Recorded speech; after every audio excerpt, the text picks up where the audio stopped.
History Network, host of the African History Network show. I'm a talk show host, researcher, lecture writer, and historian.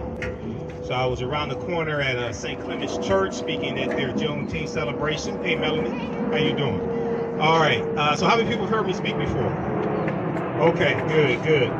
So this today I'm going to speak for about 30 minutes, and what I want to do is I want to speak really for about 20 minutes, and then I want to open up for questions and answers if I can, because understanding the learning process, oftentimes we learn more from answering questions than just listening. So I want to engage the audience as well.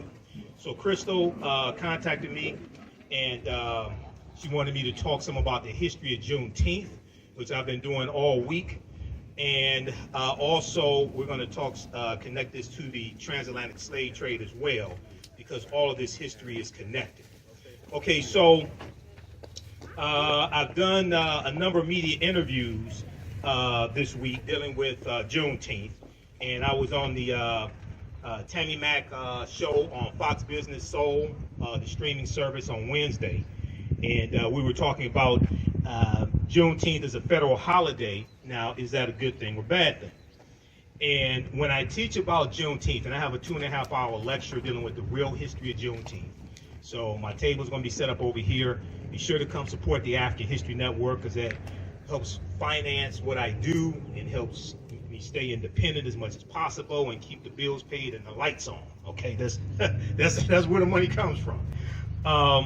When I talk about the history of Juneteenth, even though it's a federal holiday, and that's a good thing, there's a lot of misinformation floating around about the history of Juneteenth. And I saw a lot of misinformation last year in the media, so I want to try to correct some of that history. So, some of that misinformation. So June 19th, 1865, what we celebrate is Juneteenth. Sometimes it was called Jubilee Day. Sometimes it was called Emancipation Day.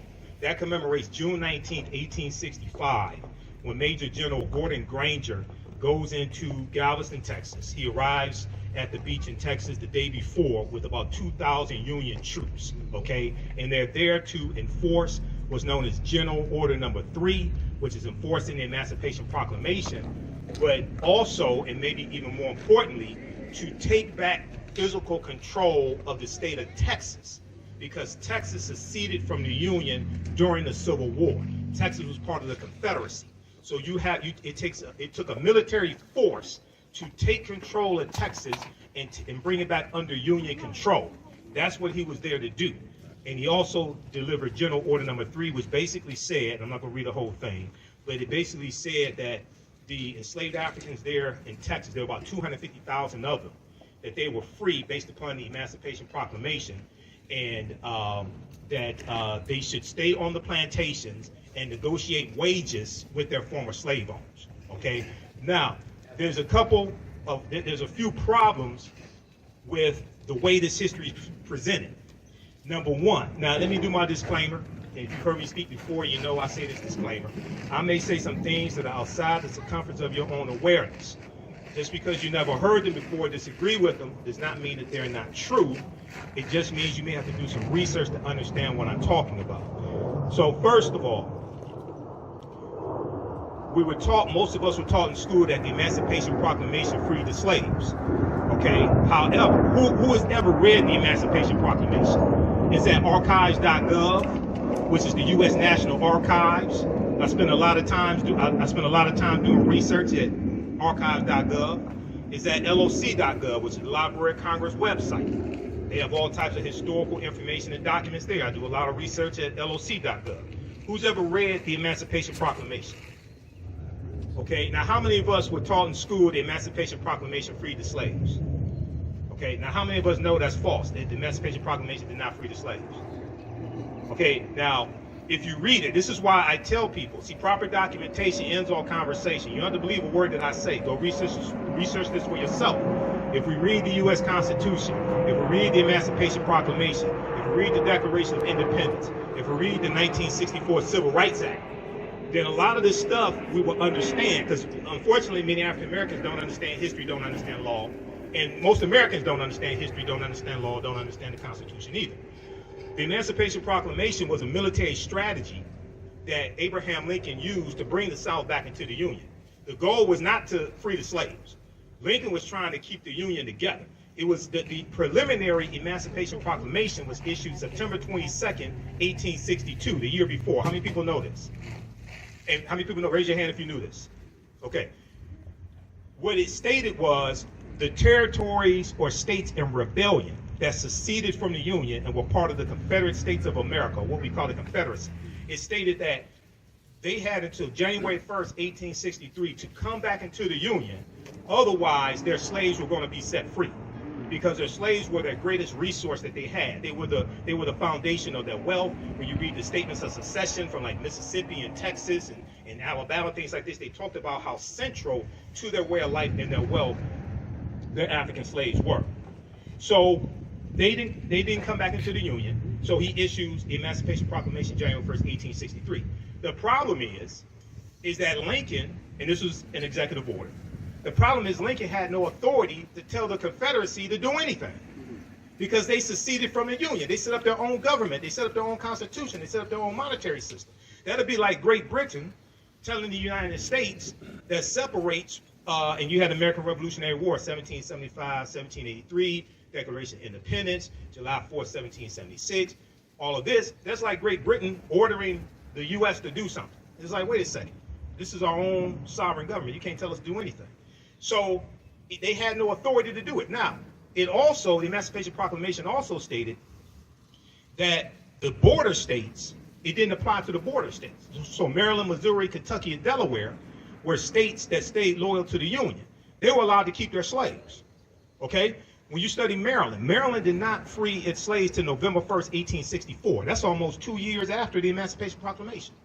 So, like this morning, I was getting ready to speak around the corner at St. Clement's Church, and then come over here. I was watching MSNBC, Ali Velshi show, and they're talking about Juneteenth, and they said the Emancipation Proclamation freed the slaves, and they said, oh, the black people in Galveston, Texas found out 2.5 years later. And I'm sitting there, and I know it's Sunday morning, but I was cussing at the TV. I can't lie. I'm sitting there, and I'm like, who did the historical research for this?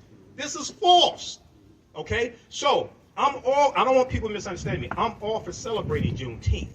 But when we come together and celebrate Juneteenth, we have to correct the history of Juneteenth, and we have to protect the history of Juneteenth. We also have to protect it and make sure white corporations don't pimp Juneteenth. Okay, so we have to have enough respect for ourselves to go after them when they try to pimp Juneteenth as well. Okay, so one, the Emancipation Proclamation did not free the slaves. It's going to lead to slavery ending, okay? And what happens is, as the Union troops go throughout these Confederate territories, they're taking back control of these territories. But it takes military force to do this. Now, it's going to be the 13th Amendment. It's going to be the 13th Amendment. Yeah, let me have water, brother. Thank you. It's going to be the 13th Amendment, which is ratified December 6, 1865, which is going to legally end slavery, chattel slavery in this country. And that amends the U.S. Constitution, because the U.S. Constitution sanctions slavery. Article 4, Section 2 of the U.S. Constitution laid the foundation for the Fugitive Slave Act of 1793 and the Fugitive Slave Act of 1850. We know Article 1, Section 2, Clause 3 of the U.S. Constitution, what people call a 3/5 compromise, which is really misunderstood. It did not say we're 3/5 of a human being. It was, anybody ever read the U.S. Constitution? Raise your hand. Is there anybody ever read the U.S. Constitution? Yes, we all should read the U.S. Constitution, because it's directly related to law today. If we understood the U.S. Constitution, we understood the law, we could flip all this stuff overnight. Because then we would see why our votes are being suppressed. Right. Okay? It's just like you had people who didn't understand the law January 6, 2021, and they said the president invited us here to the Capitol. Well, the president's house is the White House, 1600 Pennsylvania Avenue. He has no control over the U.S. Capitol building. That's the legislative branch of government. That's a co-equal branch of government. The powers of the executive branch are in Article 2. The powers of the legislative branch are in Article 1. He has no authority to invite you to the Capitol building. That's why you were trespassing. But if you had read, you wouldn't be catching the case right now.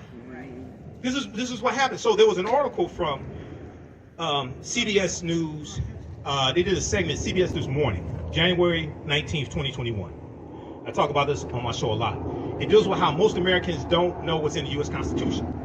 And they went out on the street, and they talked. Most of the people they talked to were white, and they were asking them things, you know, how many members of the House of Representatives are. Are we near the airport? Yeah. Okay, all right. Yeah, that's right. So they were asking them questions like, how many members in the House of Representatives are there? They were asking them basic questions. Most Americans, well, most people can answer the question. There was a study that came out about 2018. It's like a Gallup poll or something like that. Alabama.com has this article, AL.com. You can research this. Almost 2/3 of Americans could not name the 3 branches of the federal government: judicial, executive, and legislative. Almost 2/3. 1 in 5 Americans cannot name one of the 3 branches of government. Okay, that's schoolhouse rock. I'm gonna build on Capitol Hill. I learned that like watching Saturday morning TV in the 1970s. Right. Okay, but this is how dumbed down the American electorate is. So when it comes to understanding history, this is why most Americans don't understand history. There was an article that came out from New York Times from June 16, 2021. So this was the day before President Joe Biden signed the bill into law. We know it passed the House of Representatives, passed the U.S. Senate, sponsored by Representative Sheila Jackson Lee of Texas, who is also the sponsor of H.R. 40 as well in the House of Representatives. This article, everybody should read this, New York Times. Most Americans know little or nothing about Juneteenth, poll finds. So this poll that was done by Gallup found that about 62% of Americans at the time knew nothing at all or a little bit about Juneteenth. Now, I would argue, now they go on to say, the holiday celebrating the end of slavery in the United States. Slavery didn't end on Juneteenth, on June 19, 1865. Okay? And one of the reasons why it didn't, let me let this point go.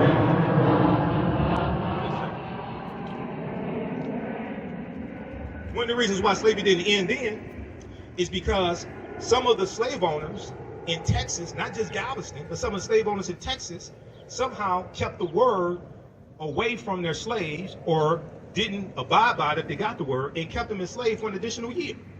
One of those slave owners was named Martha Gibbs. Not Marla Gibbs, not 227, there's no place like home, I mean no place child, not Marla Gibbs. I'm talking about Martha Gibbs. Martha Gibbs was a white slave owner from Mississippi. She leaves Mississippi and takes her African slaves into Texas at gunpoint. Wow. Texas was a safe haven for many slave owners because Texas was more removed from battles of the Civil War and there was less of a Union presence in Texas. So you had slave owners from surrounding southern states who fled into Texas with their slaves. Okay? Martha Gibbs was one of them. Well, she kept her enslaved Africans to the following year, 1866.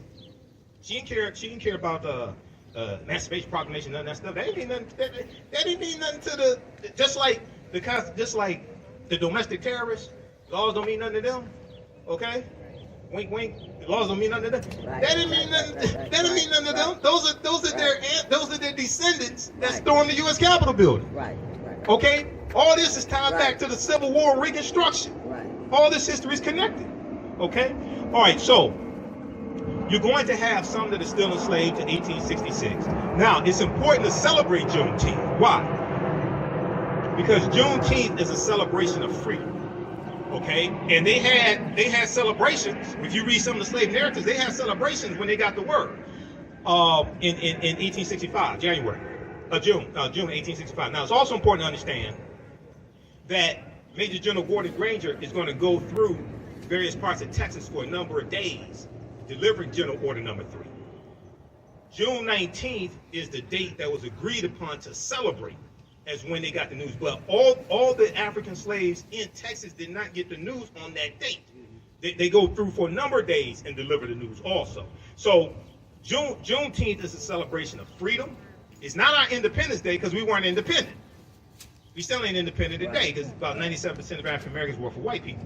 Okay. Now I'm not saying go quit your job. That's economic suicide. I'm not saying quit your job, but I'm saying that's not Independence Day. That's Emancipation. You can say Emancipation Day. You can say Freedom Day. But no, we weren't independent then. We're still not independent now. It's a more important holiday.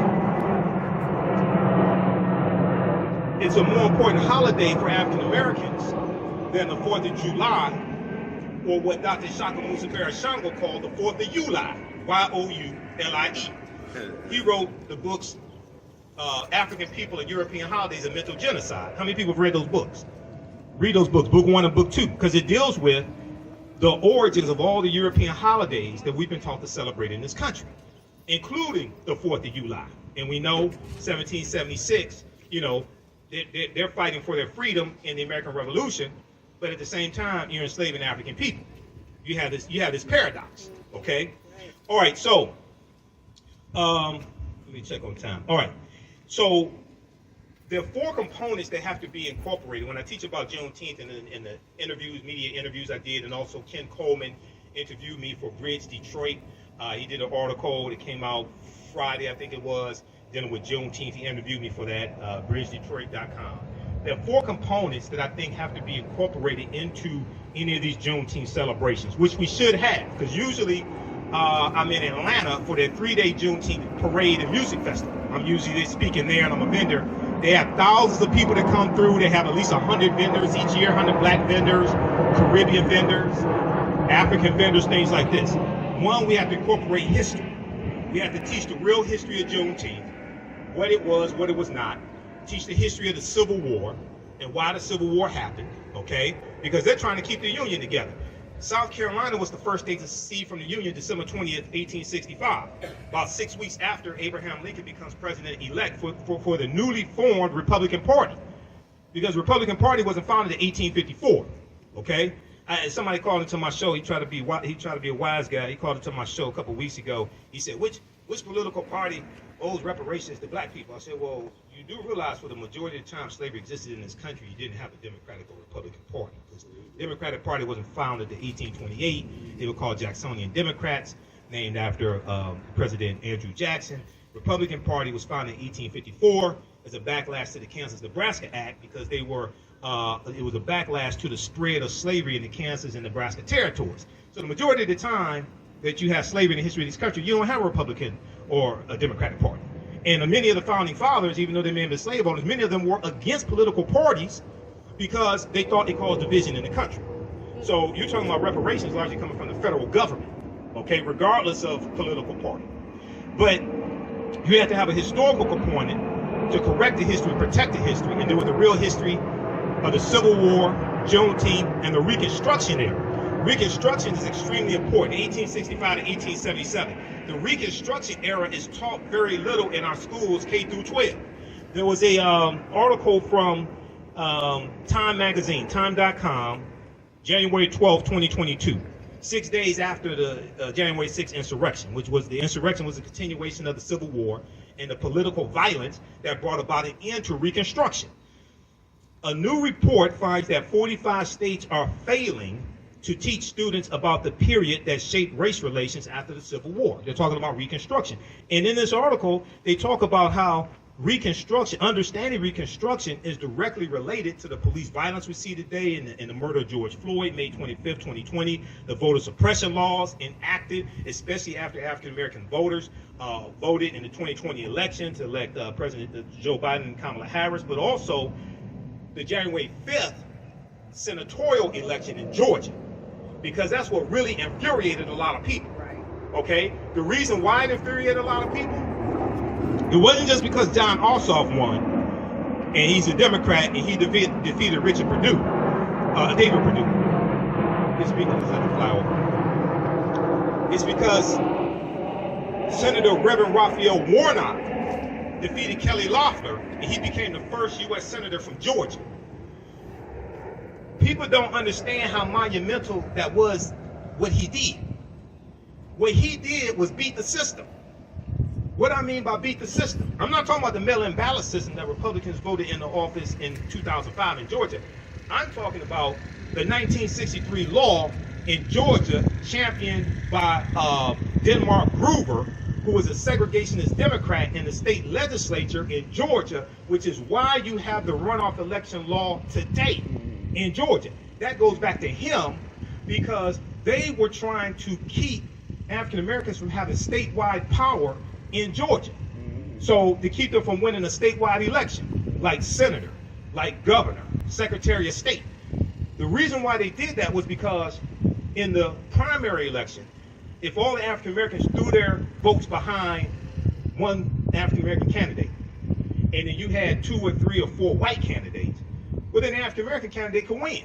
So they created this runoff election, so if nobody got 50% of the vote, then they could have a do-over, and all the white people, regardless of political affiliation, could throw all their votes behind one white candidate and defeat the African American candidate. This is why you have the state runoff election right now in Georgia. Well, what Reverend Raphael Warnock did, and Stacey Abrams, and the New Georgia Project, and St. Ufa, and all the activists, they beat the system. This infuriated the white supremacists because they said this is not supposed to happen. So what does Georgia do? Then they passed Senate Bill 202 to change the laws, and then Republicans wanted to repeal the same absentee ballot law that they voted in the law in 2005. Because what happened was we started learning the law, so we used the mail-in ballot law to our advantage and beat them in the system that they created. They said, "Oh no, now it's all of a sudden now it's all this fraud. It's a whole big problem. Right. You used it for 15 years to vote your people into office. Now we learn the law. Now all of a sudden you want to change the law." Okay, so this is much bigger than just one election. This is just much bigger than just one person. This is actually understanding fighting against a system of white supremacy and racism. So read this article from time.com. And Juneteenth also connects us to the transatlantic slave trade, or the Great Ma'afa, as Dr. Marimba Ani calls it, who wrote the book Yurugu, an African-centered critique of European cultural thought and behavior. The Ma'afa is a Kiswahili term, which means the great disaster, refers to our Holocaust, the transatlantic slave trade. Because our Holocaust is different than other people's Holocaust. I don't have a problem with talking about other people's Holocaust. We can talk about the Holocaust of Jews. Now, when we talk about the Holocaust of Jews, you also have to talk about the killing of 50,000 Afro-Germans. Because Hitler also killed 50,000 Afro-Germans. Somehow that gets left out of the conversation. January 27th is the National Day of Remembrance of the Jewish Holocaust, okay?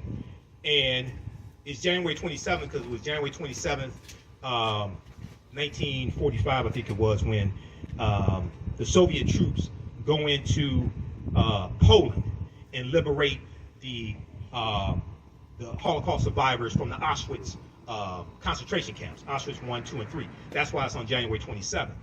So I was reading articles from Associated Press.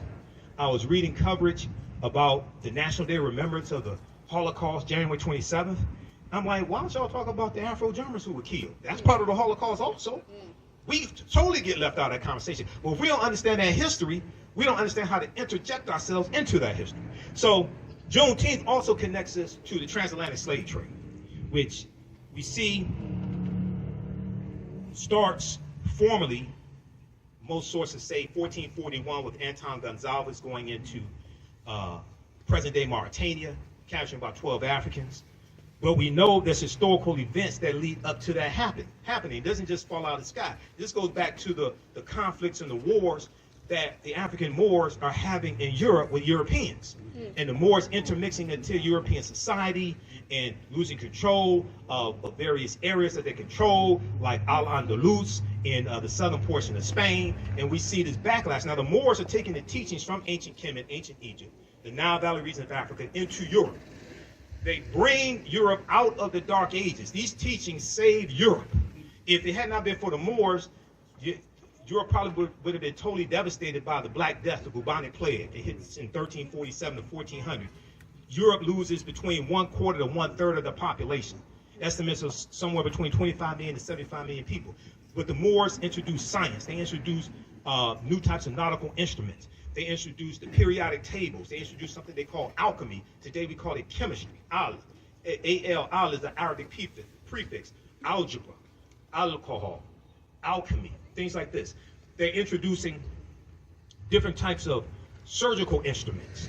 They're creating standards for physicians to pass, okay? The University of Salamanca in Spain, which is built by African, Moors, and Arabs, about 1285 AD, okay? So they're introducing, in a lot of the early universities in Europe, a lot of those professors are going to be Moors. So all these things that we taught Europeans came back to kick us in behind. Moors are going to introduce cotton and sugar around the 9th century and 10th century. You know, the first plantations the Spanish especially are going to set up when they start conquering lands like island lands like Jamaica. And thank you, brother. Oh, okay, thank you. Like Jamaica and Hispaniola, things like this are going to be sugarcane plantations, because sugarcane requires a warm tropical area to grow in. All right. So when we go from the beginning of the transatlantic slave trade, and then we see the English get involved in 1562 with John Hawkins and the good ship Jesus and things like this, we see the triangular trade created. We go throughout history. We're going to see resistance all throughout. We see here, even in this land, I know people talk about August 20th, 1619. One, it's important to understand that African people were here in this land that we call the United States of America going back at least 51,700 years ago. If you read the book, how many people are familiar with Dr. David M. Hotep, who wrote the book, The First Americans Were Africans, Documented Evidence? So he's a friend of mine. I've interviewed him probably 13, 14 times. His first book has 713 footnotes. It thoroughly documents an African presence in this country going back at least 51,700 years ago, the Khoisan. The Khoisan have the oldest DNA on the planet. They come from Southern Africa. They go all around the world. They're the ancestors to the Anu and the Twa. The Twa are derisively or derogatorily called pygmies in European anthropology and archaeology. They go all around the world. They're short-statured Africans. So, yes, African people circumnavigated the globe. Yes, we were already here. But that does not mean the transatlantic slave trade did not happen. Now, the Spanish are the second ones involved in the transatlantic slave trade. They're bringing Africans into the territory we call in the South Carolina, Georgia area in 1526. This is 93 years before 1619. So even though people talk about 1619, you have to deal with that history before then. You have to talk about Juan Garrido, who was born in West Africa in 1480. He comes into Florida in 1513 with the Spanish conquistador Juan Ponce de Leon. It's going to be Juan Ponce de Leon who names Florida, who gives Florida its name. It's Spanish, which means it has some reference to flower. This is where Florida comes to. Well, Juan Garrido is probably the first African we know of by name who comes to this land we call the United States of America. This is long before 1619. So even though 1619 is important to understand, and understand it in the proper context, that's not when we first came to this land, but that's part of the transatlantic slave trade. Now, August 20th, 1619, when the White Lion pirate ship, you have the White Lion and the Treasure, two English pirate ships that come into Virginia, basically Point Comfort there in Virginia. How much time I'm at 27. I'm not at 28 minutes. Crystal, how am I on time? Hey, go on.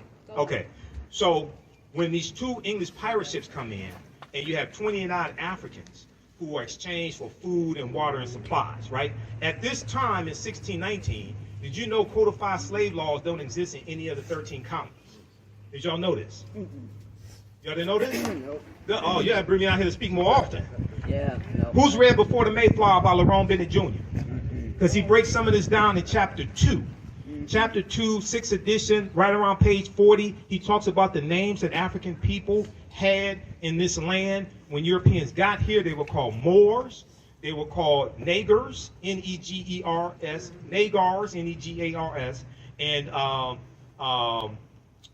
Blackamoors, okay? The word Negro really wasn't used for us at that time. He's talking about in the 1600s, all right?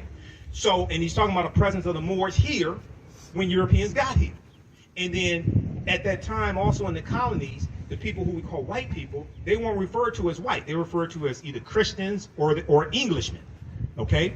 So they're exchanged for food and water and supplies. They're put into a form of indentured servitude for about 3 to 5 years and released from that. Some of them go on to own land.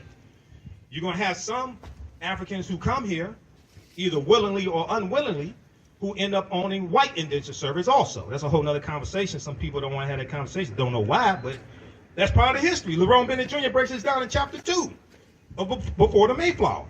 Okay, so this is Juneteenth connects us to the transatlantic slave trade. The first colony to have codified slave laws is going to be Massachusetts, 1641. They come to Virginia about 1660, 1661. The laws are coming to different colonies at different times. Different colonies had their own laws, okay? So some of the slave ships, and I was looking at some information from nationalarchives.gov for the UK. Some of the slave ships, the Triton had 150 African slaves, the Antelope 230, the Juno 250, the Alexander 450, the Baltimore 280, the Polly 400, the Jason 360. We know the good ship Jesus 1562. John Hawkins, who becomes later Sir John Hawkins of Plymouth, England, had 300 Africans as well. And we know that the transatlantic slave database estimates there's about 12 million Africans that are going to be taken out. Now, that's probably a lowball number. We know that people, Dr. John Henry Clark, put the number at about 100 million. Dr. W.B. Du Bois put the number close to about 100 million or so. But whatever number we deal with, we have to also understand this chronology of history as well, okay? So, and it's also important to understand that we fought slavery every step of the way in this country and in Africa.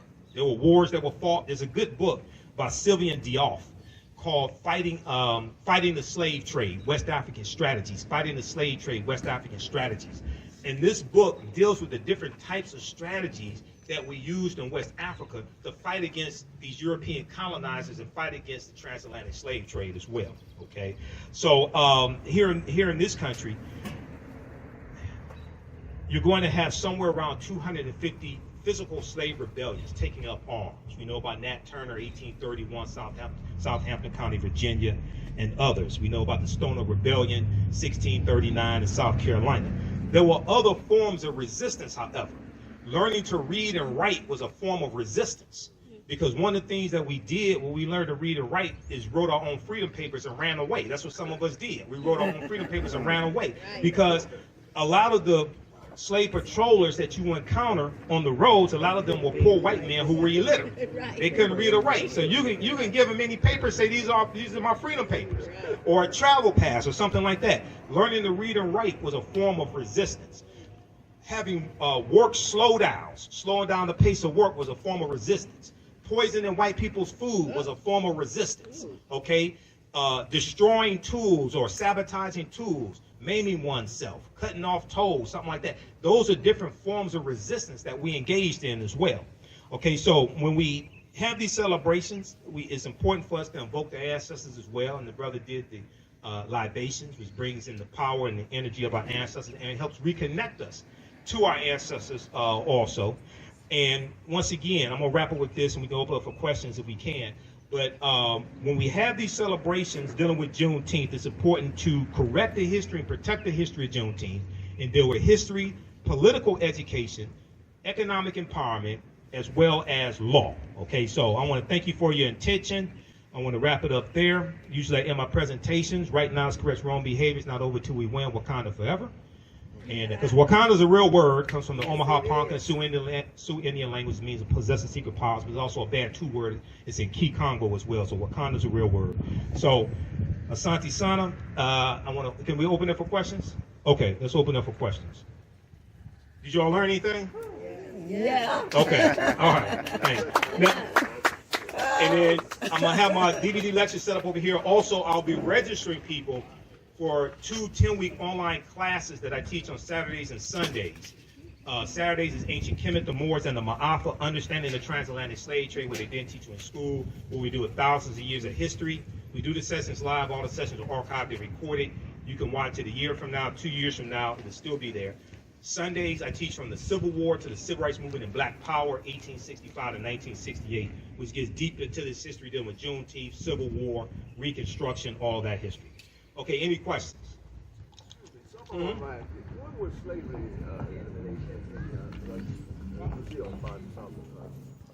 When it ends? Yeah, that was just Well, it ends about right around 1888 in Brazil. Yeah, right around that time, 1888 in Brazil. Yeah. Any other questions? Yes, Crystal. How far? And thanks for inviting me out here, Crystal. Also. All right. How far north? My grandchildren and children have asked me if there was slavery in Ohio and Michigan. How far north did slavery go? It was all throughout. At one time, all the 13 colonies had slavery. In Michigan, it's about 1837. Michigan abolishes slavery. Illinois abolishes 1818. Ohio is going to abolish slavery right around 1818 or so. Yeah, slavery was in all of the. Michigan was not one of the original 13 colonies, but even when you look at the 13 colonies, at one point slavery was in all of the 13 colonies. So you know that the reason why Wall Street has its name is because when it was the colony of New Amsterdam, which was a Dutch colony, about 1627, they forced the Africans to build a wall to keep Native Americans out. And then New Amsterdam becomes a British colony called New York. So that wall is where Wall Street is today. That's where Wall Street gets its name. And it was African slaves who were traded originally on Wall Street, the physical Wall Street. Not the stock market, but the physical Wall Street. It was African slaves that were traded there. But that's where Wall Street gets its name from. So all of the 13 colonies at one point had slavery. Yes, brother. Jim Reed here. Are you familiar with the mounds on Mound Road? Are you familiar with King Khalifa? Are you familiar with...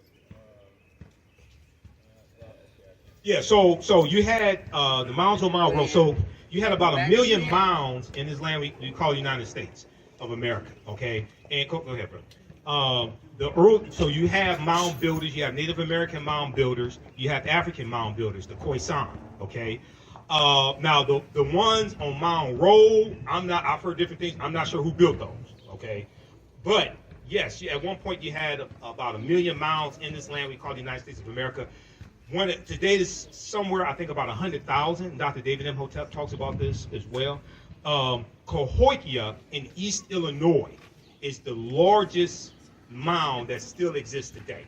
Okay, and these are the early mound builders were African people. Now, yes, you did have Native Americans that built mounds. So I'm not trying to take, sometimes when we talk about African people being here first, even though people concede that African people were the first people on the planet, but then we talk about being them here first in the U.S., then it causes a problem. I'm not taking anything away from Native Americans.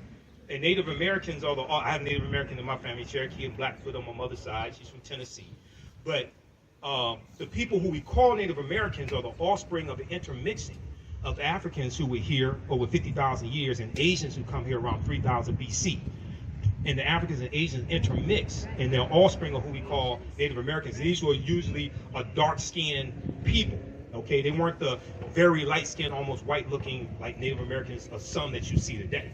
Okay, so when I talk about this history, I'm not trying to denigrate Native Americans or take anything away from them, but it's important for us to understand this chronology of history. Yes, go ahead, brother. I just thought of the third part of my question. Yeah. Are you familiar with Isaiah Henson? Isaiah Henson or Josiah Henson? Okay, Josiah. Okay, so Josiah Henson was a runaway slave from Maryland, and he ran away with his family, and he writes an autobiography. Josiah Henson is the real life person that the fictitious character of Uncle Tom in Harriet Beecher Stowe's 1852 novel Uncle Tom's Cabin is based upon, because she read his autobiography. He becomes a abolitionist on the Underground Railroad. He becomes a Methodist minister and an educator. He and his family go up into Canada because of the Fugitive Slave Act of 1850, which was the fifth bill of 5 bills and what's known as the Compromise of 1850. The Compromise of 1850 is legislation that comes about to organize the land that the U.S. gets at the end of the Mexican-American War, 1846, 1848. So the U.S. gets the territory that today makes up California, Arizona, New Mexico, Colorado, Utah, and Nevada. California comes into the land as a free state in 1850. Okay, all that comes from Mexico as a result of the Mexican-American War. The U.S. pays Mexico $15 million. Mexico loses about 1/3 of their territory.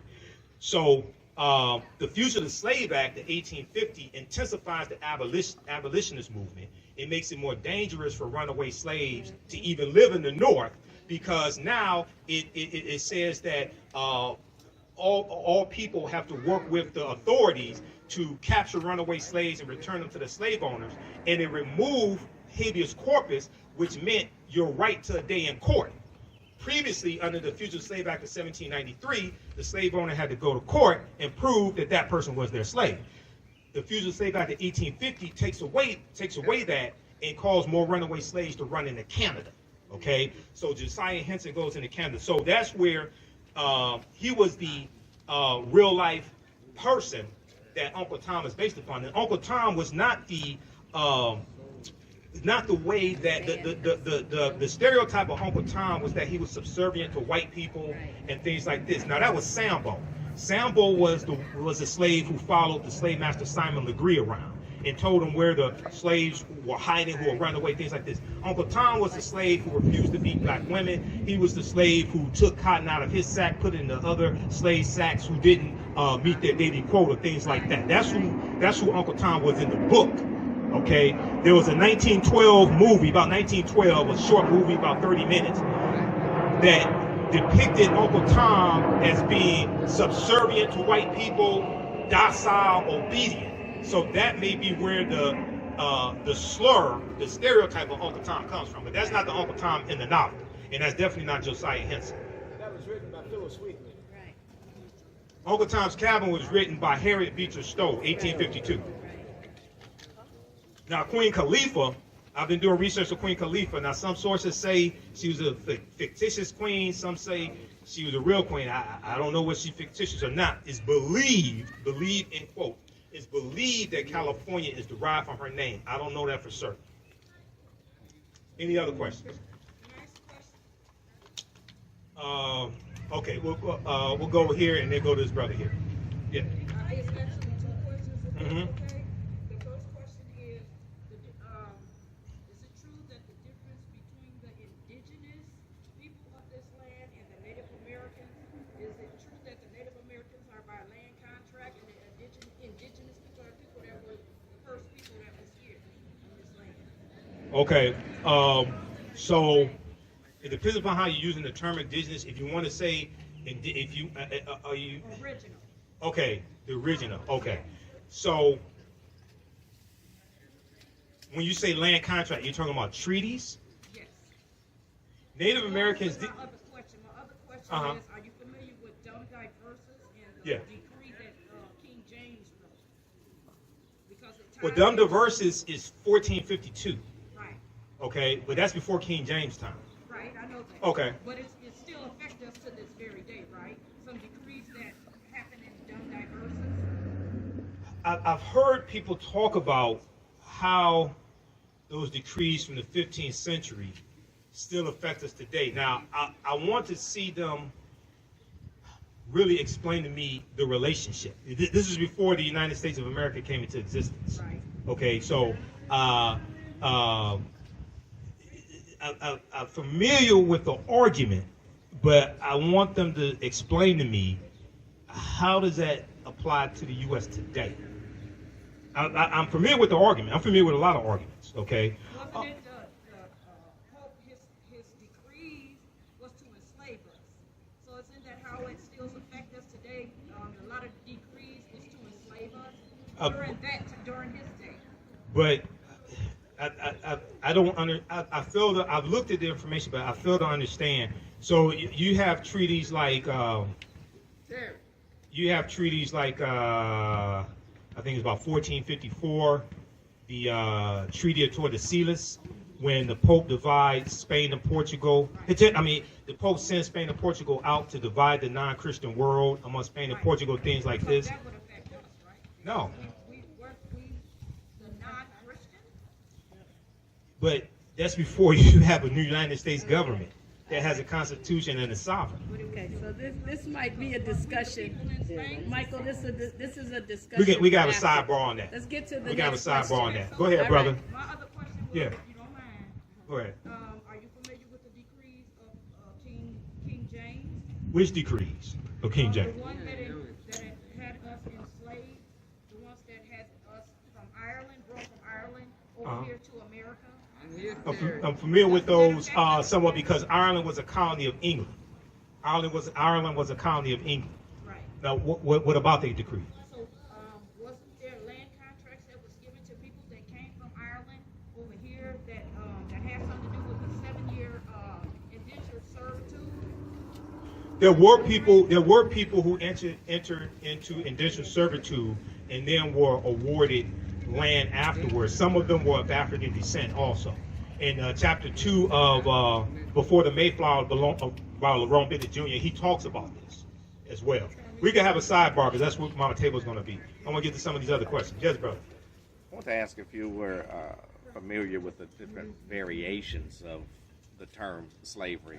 And I bring that up simply because most of the things that we have been exposed to through media, watching Mandingo, watching Django, watching Roots, Right. show slavery in a particular light. I mean, there were white slaves. There were. You had slavery in Europe. You had slavery in Slavic nations. You had a slavery. Now, this is before. This wasn't chattel slavery, but you had slavery of Muslims enslaving Christians. Some of those Muslims were Moors enslaving white Christians. Okay, so you had different types of slavery. The one here in the U.S. was a chattel slavery. After, now, not in 1619, chattel slavery didn't exist in the 13 colonies in 1619, but later after it's going to be developed, you're enslaved for perpetuity. So your children are born into slavery. Okay, you're enslaved for perpetuity, which was different than other forms of slavery, even though other forms of slavery were wrong. Okay, but here you're a slave because of quote unquote race, which is a made up construct. Okay. 2, you're enslaved for perpetuity, forever. So your children's children are born into slavery. All right. So it's a different concept. So, and this has to be a distinction has to be made, because then when we talk about repairing the damage of slavery, what some people call reparations, then other people say, well, everybody has slavery. No, that was different than what happened here, and slavery was written into the U.S. Constitution. Right. Well, well, my point is, by showing what we've been exposed to media-wise, I made a personal trip to the plantation in New Orleans where they filmed Django. Django Unchained. Yes, and they gave us a tour, but explained slavery in that particular area, and they described it in a way that was much more different from what we have seen in the media. It was almost like slavery was cooperation between the slaves and the slave owners, and they had rights down there that were respected by law. Some different states had different laws and different levels of slavery also. For instance, so in Virginia, it was legal for slaves to learn to read and write up until 1831. 1831 is when you had the Nat Turner Rebellion, because Nat Turner was literate and he could read and write, and he could read the Bible, and he used the Bible as a tool to teach his people that they should be free. So after the Nat Turner Rebellion, after he was captured and executed, the state legislature passed a law to then ban teaching slaves to read and write. So different colonies, different states at this point, different states did have different laws. Okay, and you had states that abolished slavery before others. Massachusetts is one of them, around somewhere around 1780. Vermont's going to be the first one, 1777. So there were different variations. It wasn't just like the same thing all throughout all the states. There were different variations based upon which state you're talking about. Okay. Any other questions? And then I'll be over on my table. So we have my DVD lectures. You can register for my online history classes. I teach on Saturdays and Sundays also. We have them at a discount. Yes. Could I have one question? One last question. Okay.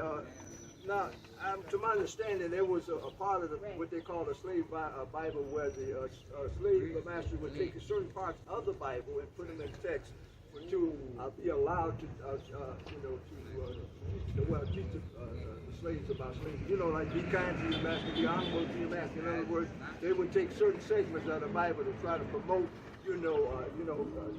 Yeah.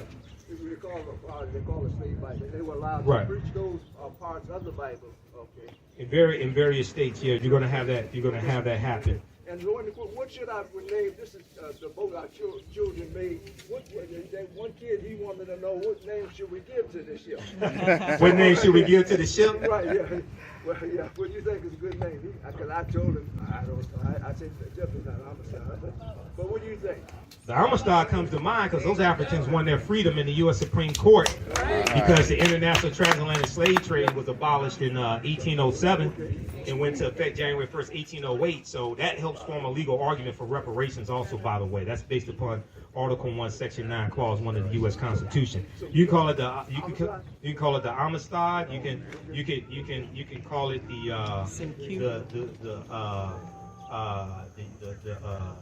the ship Kemet. You can call it the Nile Valley. you can call it Wakanda, because Wakanda means possesses secret powers in the Omaha and Paca Sioux Indian languages. All right, is that all the questions? All right, other questions you can ask me over my table. Thanks for your attention. Be sure to come support the African History Network. This helps me keep doing the research, keep doing the radio show. I don't get paid to do radio. I'm on Roland Martin Unfiltered every Friday. I don't get paid to do none of that stuff. So selling the lectures, register people for the classes, any donations you want to support us with, that helps me keep doing this type of research, all right? So thanks for your attention. I appreciate it. Asante Sana Mod Hotel. Yes, brother. Well, I got some new stuff over here, too. Oh, thank you. I got some new stuff over here. You can get some for gifts also. If you got my DVD lecture, you can get it for gifts as well. All right, thank you, Crystal. Thank you. What's your name, brother? My name is Gabriel. Gabriel. All right, brother Gabriel. I appreciate you.